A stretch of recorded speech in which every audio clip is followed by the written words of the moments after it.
Vous vous sentez débordé en ce moment, pas vrai? Entre votre travail, votre famille et vos responsabilités quotidiennes, vous n'avez pas une minute à vous. Et ça vous frustre parce qu'il y a plein de choses que vous aimeriez pouvoir faire, mais vous n'avez juste pas le temps de les faire. Vous aimeriez pouvoir lire ces livres que vous avez achetés mais que vous n'avez pas encore ouverts, faire du sport régulièrement, vous former sur des sujets qui vous passionnent ou encore monter des projets perso, mais avec l'emploi du temps que vous avez, vous dites que c'est impossible. Mais en pensant ça, vous avez tort et je vais vous le prouver. Depuis 2017, j'ai aidé plus de 1500 personnes débordées à libérer du temps dans leur quotidien à travers mes accompagnements et formations. Et c'est bien une chose que j'ai apprise, c'est que peu importe votre situation, peu importe votre métier, peu importe vos contraintes, vous pouvez trouver le temps de faire toutes ces choses qui sont importantes pour vous. Et dans cette vidéo, je vais vous montrer comment faire en vous donnant mes 5 meilleurs hacks. Hack numéro 1, faites un audit de vos journées. Pour libérer du temps, vous devez déjà savoir comment vous l'investissez aujourd'hui. Et le meilleur moyen pour ça, c'est de faire un audit de vos journées. Le principe de l'audit est super simple.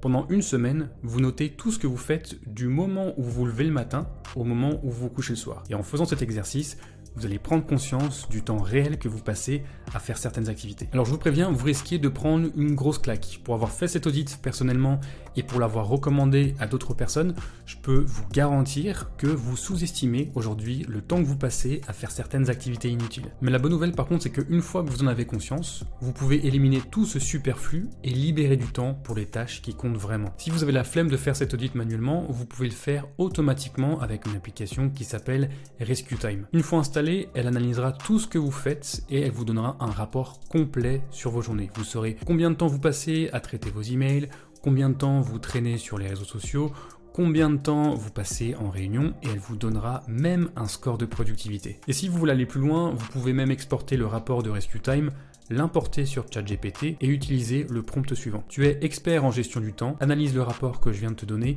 et aide-moi à trouver le temps de faire 3 sessions de sport d'1 heure chaque semaine. Et vous aurez des conseils personnalisés pour trouver le temps de faire ces activités qui sont importantes pour vous. Hack numéro 2, n'attendez pas d'avoir le temps, créez-le. Aujourd'hui, vos journées sont bien remplies. Vous devez gérer vos clients, traiter vos emails, avancer sur vos projets, sans compter en plus votre vie de famille. Et forcément, comme vos journées sont chargées, vous n'arrivez jamais à trouver le temps de faire du sport, de lire ou de vous former. Mais en réalité, vous avez du temps pour ces choses. C'est juste que vous n'en avez pas fait une priorité. Je veux dire, repensez à la dernière fois où vous avez dû prendre un rendez-vous chez le médecin. Vos journées étaient tout aussi blindées qu'aujourd'hui, et pourtant, vous avez quand même réussi à dégager du temps pour aller à votre rendez-vous. Donc si vous voulez faire une activité qui est importante pour vous, vous ne devez pas attendre d'avoir du temps disponible parce que, soyons clairs, vous en aurez jamais de toute façon. À la place, vous devez faire comme pour vos rendez-vous chez le médecin, c'est-à-dire que vous devez bloquer un créneau non négociable dans votre calendrier et partir du principe que tout le reste devra s'adapter à cette contrainte. Maintenant, quand je donne ce conseil à mes clients, voilà ce qu'ils font généralement. Ils bloquent un créneau dans leur calendrier pour faire du sport par exemple,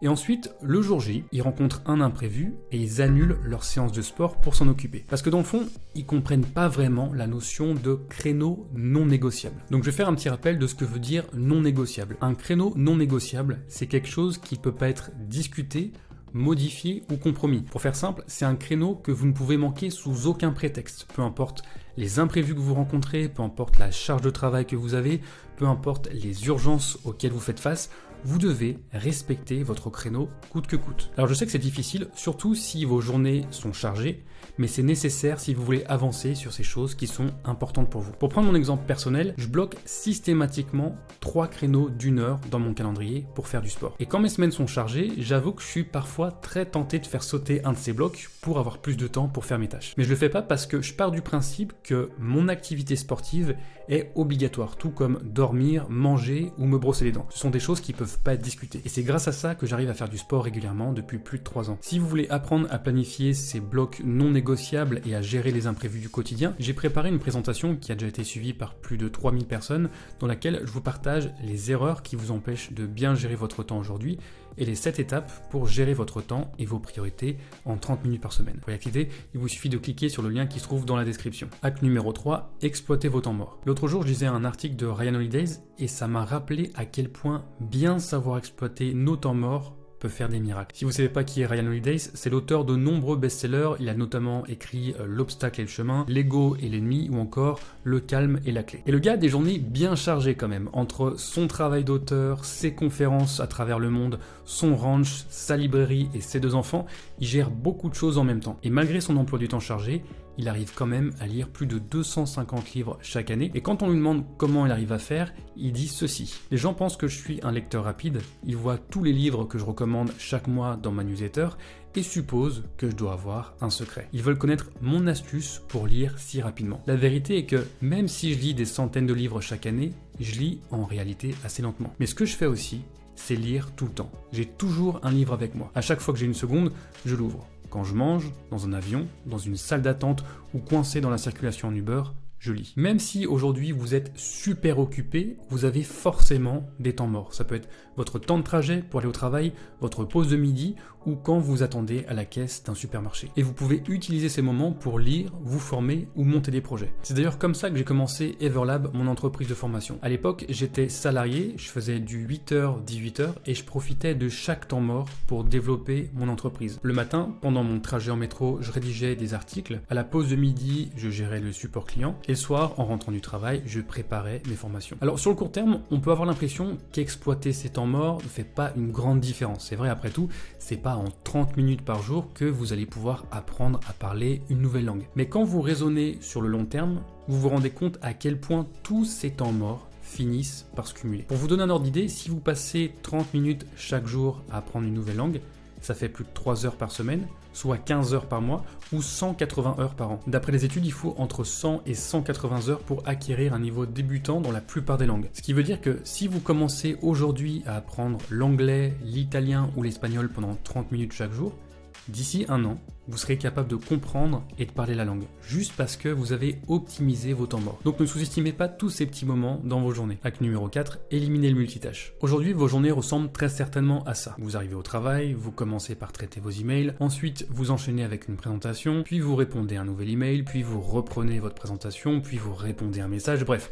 Vous faites du multitâche en permanence. En faisant ça, vous avez l'impression d'être productif parce que vous avancez sur plusieurs sujets en même temps, mais en réalité, vous perdez énormément de temps. Ce qu'il faut comprendre, c'est qu'à chaque fois que vous changez de tâche, votre cerveau a besoin de plusieurs minutes pour être pleinement concentré sur la nouvelle tâche. Ce qui veut dire que plus vous changez de tâche, plus vous perdez de temps. D'ailleurs, il suffit de faire un calcul très simple pour s'en rendre compte. Si on part du principe que vous perdez 5 minutes à chaque fois que vous passez d'une tâche à une autre et que vous changez 10 fois de tâche dans la journée, ça veut dire qu'au final, vous aurez perdu 50 minutes à ne rien faire. Et encore, quand je dis 50 minutes, je suis conservateur. En réalité, vous perdez certainement plus de temps. Donc si vous voulez accomplir votre travail plus rapidement et dégager du temps pour les activités que vous avez envie de faire, vous devez arrêter de passer constamment d'une tâche à une autre et vous devez travailler par bloc de temps ininterrompu. Par exemple, vous allez dire de 8h à 10h, je vais travailler sur ma présentation, de 10h à midi, je vais traiter mes emails, de 14h à 15h, je vais passer mes appels, et en faisant ça, vous serez capable d'accomplir le même volume de travail en moins de temps et de libérer 5 à 6 heures par semaine au minimum. Hack numéro 5, combiner les activités. On pense souvent que pour lire, faire du sport, se former ou s'étirer, on a besoin de plus de temps. Mais pas forcément. Vous pouvez combiner ces activités avec des choses que vous faites déjà. Par exemple, vous pouvez écouter des podcasts en faisant du sport, vous pouvez vous entraîner à parler en anglais en conduisant, vous pouvez méditer pendant que vous prenez votre douche, vous pouvez préparer vos repas en suivant une formation, vous pouvez vous étirer pendant que vous regardez une série. Bref, en cherchant un peu, vous trouverez forcément des combinaisons gagnantes. D'ailleurs, là encore, vous pouvez vous aider de ChatGPT pour générer des idées en utilisant le prompt suivant. Je veux apprendre à coder, mais je manque de temps. Peux-tu me suggérer des façons innovantes de combiner cette activité avec d'autres choses que je fais quotidiennement? Ma journée typique ressemble à ça. Et là, j'ai plein de suggestions de comment intégrer ces activités dans mon quotidien. Donc en résumé, si vous voulez avoir du temps pour tout faire, vous devez 1. Faire un audit de vos journées, 2. Bloquer du temps non négociable dans votre calendrier, 3. Exploiter vos temps morts, 4. Éliminer le multitâche, et 5. Combiner les activités. Si vous voulez plus d'astuces pour apprendre à mieux gérer votre temps, je vous invite à regarder ma présentation sur la planification. Le lien est dans la description.